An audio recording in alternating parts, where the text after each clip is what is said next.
उम्रा पर क्या चीज़ें लेकर जाना ज़रूरी होता है और क्या चीज़ें नहीं लेकर जानी चाहिए। आज के इस वीडियो में कंप्लीट गाइड करूँगी मैं आपको। हर मुसलमान का ख्वाब होता है उम्रा, लेकिन अक्सर लोग कंफ्यूज हो जाते हैं कि कितना खर्चा लगेगा, क्या-क्या ज़रूरी है और कैसे ट्रैवल और स्टे प्लान कैसे करें। इस वीडियो में स्टेप बाय स्टेप मैं आपको गाइड करूँगी उम्रा की प्लानिंग और बजट कैसे करें और स्पिरिचुअल एक्सपीरियंस कैसे मैक्सिमाइज़ करें।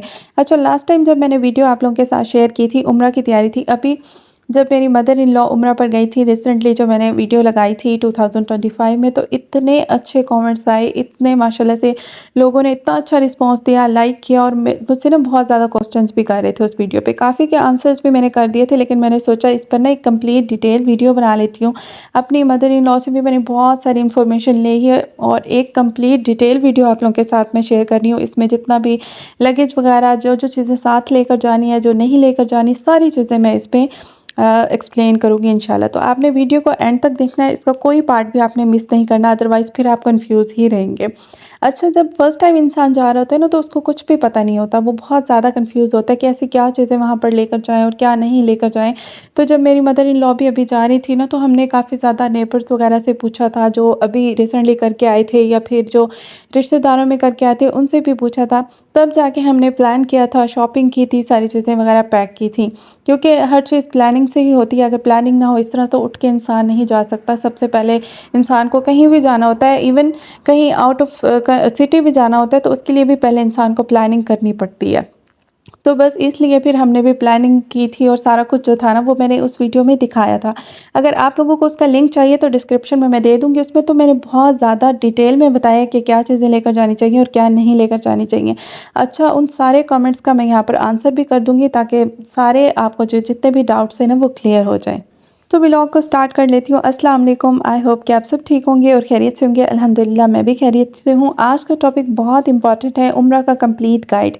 ये वीडियो आपके लिए step by step planning, budget, food, travel और स्पिरिचुअल टिप्स लेकर आई हूँ, ताकि आप घर बैठे भी उम्रा के लिए पूरी प्रिपरेशन कर सकें।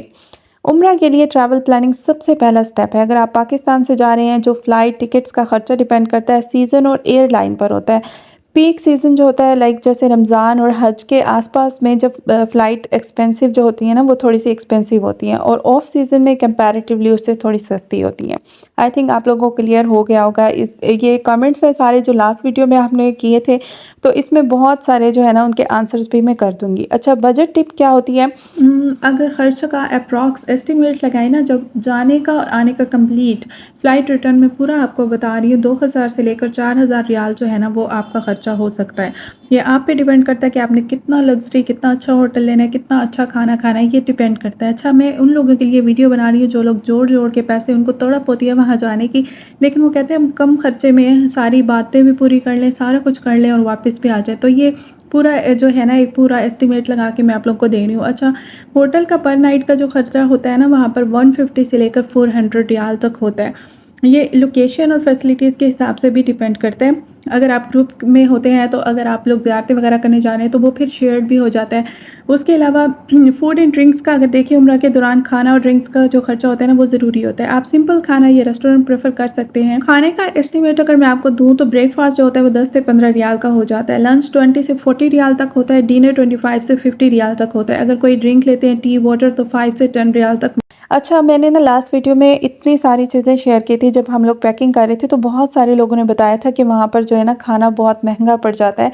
अगर 20 से 40 रियाल का भी सिर्फ नाश्ता करें, तो उससे बेहतर है कि आप एटलीस्ट नाश्ते का सामान यहाँ से लेकर जाएँ। लाइक बहुत सारे बिस्किट लेकर जाएँ यहाँ से, खजूरें लेकर जाएँ, चने लेकर जाएँ और साथ में आप चाय का सामान बहुत सारा लेकर जाएँ, लाइक एवरीडे हो गया, और इस तरह जो ईज़ी चाय भी बन जाए और साथ बिस्किट और केक वगैरह, केक रस्क जिस तरह से होते हैं, ये चीज़ें साथ लेकर जाएँ, ताकि आप नाश्ता अपना कर लें। हल्का-फुल्का नाश्ता खुद से कर लें, बाहर से आपको ना करना पड़े, तो इस तरह से आपका जो एक्सपेंस है ना, वो भी कम हो जाएगा। उसके बाद लंच की अगर बात करें, तो 20 से 40 रियाल में लंच हो जाता है। ये अब डिपेंड करता है कि आप किस तरह का लेते हैं। डिनर में अगर बात करें, तो 25 से 50 रियाल का जो है ना, वो डिनर हो जाता है। अगर एक्स्ट्रा में अगर आप टी लेते हैं, वाटर लेते हैं या फिर ड्रिंक्स लेते हैं, तो 5 से 10 रियाल वो भी आपका खर्चा हो जाता है। अच्छा, डेली अगर बनाएँ पूरे दिन का पर पर्सन का, तो 60 से लेकर 115 पर पर्सन जो होता है ना रियाल, वो खर्चा हो जाता है सिर्फ खाने पीने का। तो इसलिए लास्ट टाइम जब मैंने वीडियो शेयर की थी ना, तो उसमें बहुत सारे मैंने चीज़ें रखी हुई थी, जिसमें खजूरें थी, चने थे, उसके अलावा बहुत सारे बादाम वगैरह हो गए, निम्को हो गई। तो इतने सारे कमेंट्स आ रहे थे, अगर इतनी सारी चीज़ें लेकर वहाँ जा रही है तो वहाँ से फिर हम लोग क्या खाएँगे? तो सारी चीज़ें यहीं से ना लेकर जाए, पूरा अटैच ही तो आपने खाने से भरा हुआ है।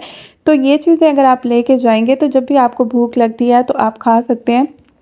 तो इस तरह से आपका ख़र्चा कम होगा और आप इस तरह से फिर 2 टाइम खाना खा सकते हैं या फिर 1 टाइम खा सकते हैं, बाकी चीज़ें आप यहाँ से लेकर जाएँ तो ज़्यादा बेहतर। तो आई थिंक बजट के हिसाब से और खाने-पीने के हिसाब से बहुत कुछ आपको क्लियर हो गया होगा। मज़ीद कन्फ्यूजन हो तो आप कमेंट में मुझे बता दीजिएगा, मज़ीद डिटेल वीडियो मैं आप लोग के साथ शेयर कर दूँगी सर्च करके। ठीक है, अच्छा बहुत सारे लोग जो है ना कमेंट्स कर रहे थे, अब मैं उनके आंसर्स कर देती हूँ। एक जो थी वो पूछ रही थी कि वहाँ पर सीज़र और नाइफ़ इस तरह की चीज़ें लेकर जा सकते हैं। लास्ट टाइम जब मैं वीडियो शेयर की थी उसमें कमेंट्स आ रहे थे, तो हाँ जी लेकर जा सकते हैं। हमने भी रखी थी, कपड़ों के अंदर आप रख सकते हैं ताकि कोई प्रॉब्लम ना हो। उसके अलावा पूछ रही थी कि इतनी सारी जो चीज़ें साथ लेकर जा रहे हैं तो ये जो है ना वहाँ पर खाने-पीने की जितनी सारी चीज़ें हैं आप रख रहे हैं तो वहाँ पर हम लोग क्या खाएँगे? तो ये मैंने आपको पहले बता दिया है कि अगर आप ये सारी चीज़ें साथ लेकर जाएँगे, लाइक बिस्किट्स वगैरह हो गए, चने हो गए, तो एक एटलीस्ट नाश्ता तो आपका अपनी तरफ से हो जाएगा, तो इस तरह से आपके पैसे बच जाएँगे। अच्छा, एक पूछ रही थी कि वहाँ पर जो है ना कपड़े धोने का क्या सिस्टम होता है, किस तरह से धोए जाते हैं? तो मेरी मदर इन लॉ कहती हैं कि वहाँ पर जो है ना हमने साथ साबुन, सर्फ़ हर चीज़ लेकर गए थे साथ, इनके अपने पास थी। तो वहाँ पर वो कहती हैं वॉशरूम के अंदर ही धोने होते थे और वहीं पर दरवाज़ों के ऊपर हम लोग डाल देते थे, बस वहीं पर भी वो खुश्क हो जाते थे, तो गुज़ारा चलाना होता था। इसलिए मैंने लास्ट वीडियो में भी बताया था कि 2-3 अबाया अपने साथ लेकर जाएँ और ड्रेसेस भी आपके पास 5 से 6 ड्रेस हों, जो एक आप वॉश कर दें। वहाँ पर अबाया वैसे ज़्यादा वॉश होता है और तो इसलिए 2-3 अबाया आपके पास होंगे, गाउन होंगे, तो एक आप वॉश करके जब आप उम्रा पे जा रही होंगी या फिर तवाफ़ करने जा रहे होंगे तो एक आप वॉश करके डराते जाएँ, वापसी पे वो जब आएँगे तो वो सूखा होगा। इस तरह से आप गुज़ारा चला सकते हैं वहाँ पर। ये अगेन मैं आप लोगों को बता रही हूँ, ये आप लोगों पे डिपेंड करता है। अगर आप खुला खर्चा कर सकते हैं तो फिर तो कोई मसला नहीं है, लेकिन कुछ होटल ऐसे होते हैं जहाँ पर जो है ना लॉन्ड्री एरियाज़ भी होते हैं। तो मेरी मदर इन लॉ कहती हैं कि जब मक्का में हम लोग थे तो साथ ही लॉन्ड्री थी, तो वहाँ पर कोई मसला नहीं होता था, लेकिन जब हम लोग मदीना चले गए थे तो वहाँ पर कोई लॉन्ड्री एरिया आस-पास हमें नज़र नहीं आता था। आई थिंक आप लोगों को क्लियर हो गया होगा। अच्छा, एक कमेंट में बता रही थी कि नेल कटर साथ लेकर जाएँ। हाँ जी, वो भी लेकर गई थी और वो ये बता रही थी कि कपड़े वॉश करने का वहाँ पर टाइम नहीं मिलता तो कपड़े ज़्यादा लेकर जाएँ। तो 5 से 6 सूट इनफ होते हैं, क्योंकि वापसी पर जब इंसान लेकर आता है तबर्रुक के तौर पे, गिफ्ट्स के तौर पे काफ़ी सारी चीज़ें लेकर आनी होती हैं, तो इतना सामान लेकर जाएँ कि वापसी पे भी जगह बन जाए।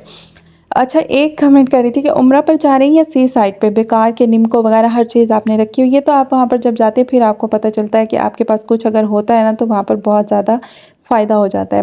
रेन कोट कह रही थी साथ रख कर जाएँ। हाँ जी, बहुत इंपॉर्टेंट होता है। एक अम्ब्रेला साथ रखा था और अम्ब्रेला ये होता है कि वहाँ पर गर्मी इतनी शदीद होती है तो अम्ब्रेला से धूप से भी बचा जा सकता है और अचानक अगर बारिश हो जाती है तो उससे भी इंसान बच जाता है। अच्छा, एक सिस्टर पूछ रही थी क्रॉस बैग की डिटेल बताएँ, तो क्रॉस बैग जो है वो हर जगह से मिल जाता है। हमने तो लोकल मार्केट से लिया था ब्लैक कलर का क्रॉस बैग, ये अपने साथ रखें, इसमें पासपोर्ट वगैरह। अच्छा, एक सिस्टर ने पूछा प्लीज़ टेल मी मेडिसिन्स वगैरह लेकर जा सकते हैं? मैं अपनी बच्ची की मेडिसिन साथ रख सकती हूँ? हाँ जी, लेकर जा सकते हैं मेडिसिन्स।